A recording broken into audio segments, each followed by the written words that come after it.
聚焦国际热点，剖析军事装备。在节目开始之前，麻烦您点赞关注。本期新闻节目的主要看点有：一、4条生产线火力全开，每年诞生50架歼20，碾压 F-22，寻求最大空优，可配备6架中程僚机。随着中国4条生产线火力全开，每年最多可以诞生50架歼20战斗机。从这里就可以看出，中国歼20战斗机的生产速度举世罕见，而歼20战斗机的战斗力是如此强大，以至于美国现在所生产的最新式 F-35战斗机根本就不是对手，这让已经彻底停产 F-22的美国心里非常难过。而俄罗斯方面则对现在的美国进行嘲笑，现在白宫即使后悔，但已经晚了。美国目前所装备的最先进的 F-35战斗机，并非一种为争夺制空权而生的战斗机，而更着重于进行对地打击任务。所以，即使这款战斗机有着数量上的绝对优势，也无法在制空权争夺战中击败专门为争夺制空权而生产的歼20战斗机。所以在目前美国对印度太平洋地区所集中的注意力越来越高的前提下，他们或者需要越来越多能够在这一海洋环境区域下使用的空优型第5代战斗机。尽管 F-22是一种专门为争夺制空权而设计的战斗机，不过这款战斗机并非为印太地区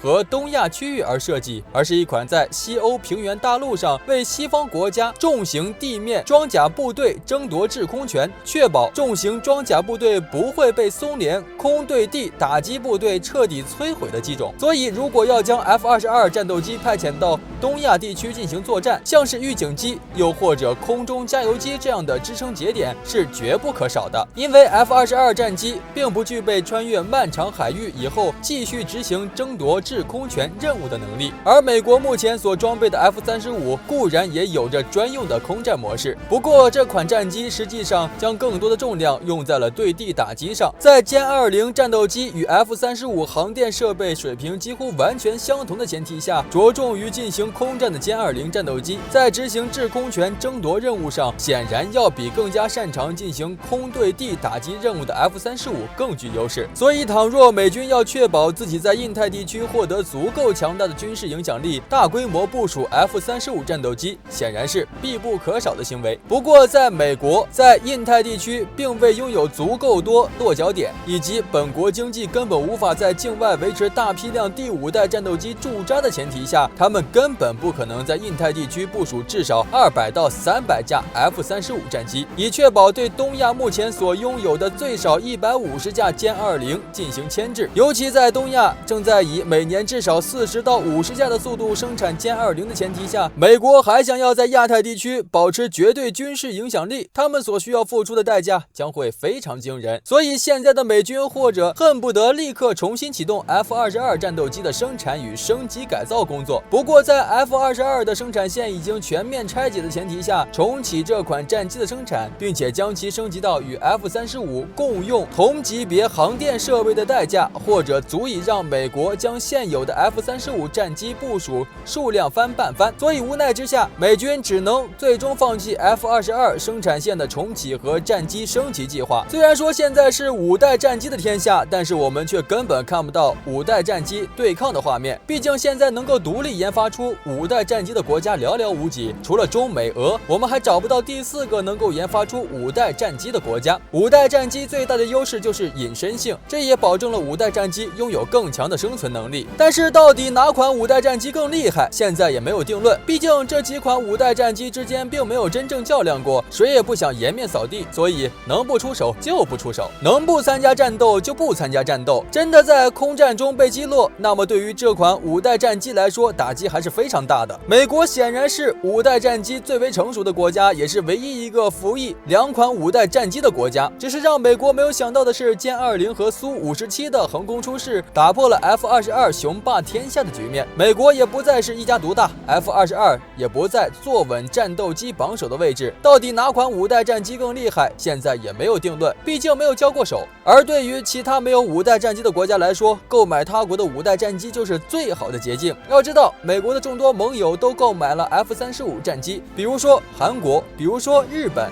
比如说澳大利亚等等。这些国家转眼就变成了拥有5代战机的国家，毕竟靠自己研发不出来，只能走这种捷径。这也使得 F-35成为了有史以来最成功的战机之一。要知道 F-22早已停产，未来被替代也只是时间问题。只不过歼20和苏57打破了美国领先一代的观念，这样的平起平坐让美国有些难以接受。而如何快速研发出6代战机就成为了当务之急。F-22本来就是上个世纪末的产物，而且在数量上已经没有了增长的可能。面对越来越多的歼20和苏57，美国必须尽快研发出6代战机，这样才能保证自己的优势。其实美国的6代机 NJAD 一直在有条不紊地进行。美国空军空战司令部司令马克·凯利上将也透露了这款战机的诸多信息。在美国上将看来，这款6代战机的价格绝不便宜，但是这跟打了败仗相比要便宜得多。根据美国媒体的报道，美国空军透露，一架全尺寸的 NJAD 演示机已经进行了飞行。虽然说只是演示机，但是毕竟是完成了首飞，虽然距离真正的首飞还有不少的距离，能够让演示机完成首飞也是非常厉害了。所以美国6代战机完成了首飞是真实存在的，只不过这次首飞的演示机未来首飞的时间已经越来越近。凯利上将作为该6代机设计的主要支持者，也不确定何时能够透露更多关于这个高度机密武器系统的信息。但是可以肯定的是，这款6代战机的各个方面都会颠覆以往的预想，很多东西都是我们未曾见过的，这也是6代战机神秘的地方。第6代战斗机通常是指人工智能控制的吸气式高超音速战斗机，相对于5代战机来说，人工智能会应用的非常广泛。第6代战斗机通过第6代航空发动机的机动性以及机身设计，使飞机在各种高度、各种姿态下的机动性和隐身性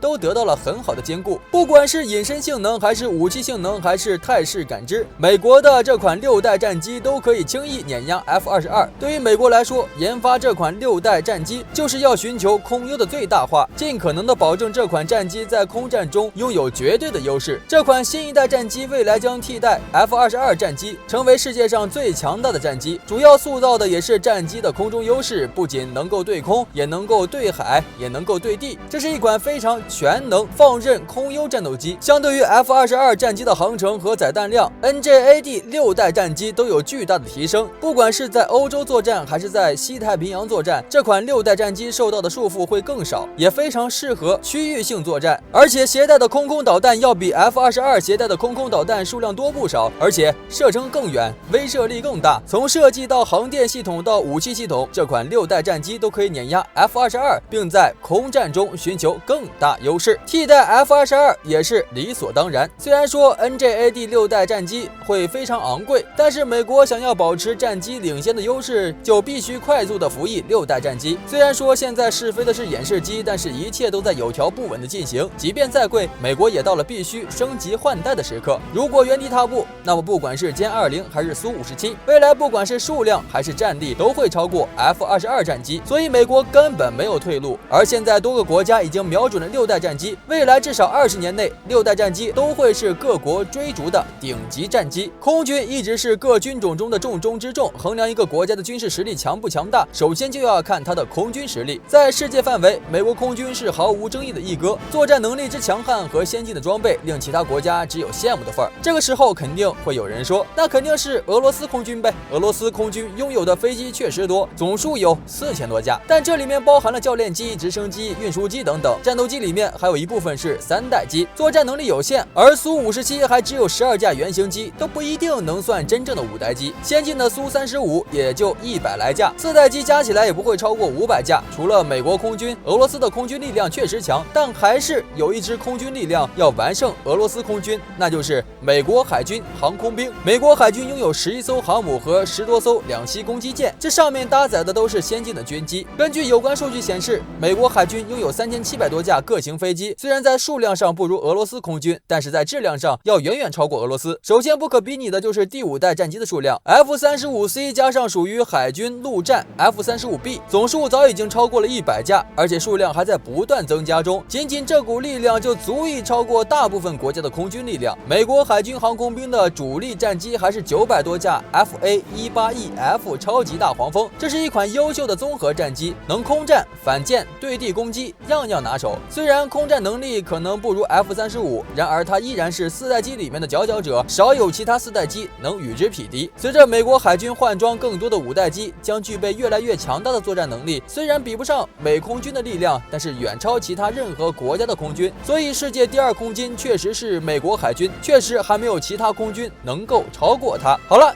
今天的精彩内容就先到这里，喜欢的朋友们记得点赞，咱们下期再见。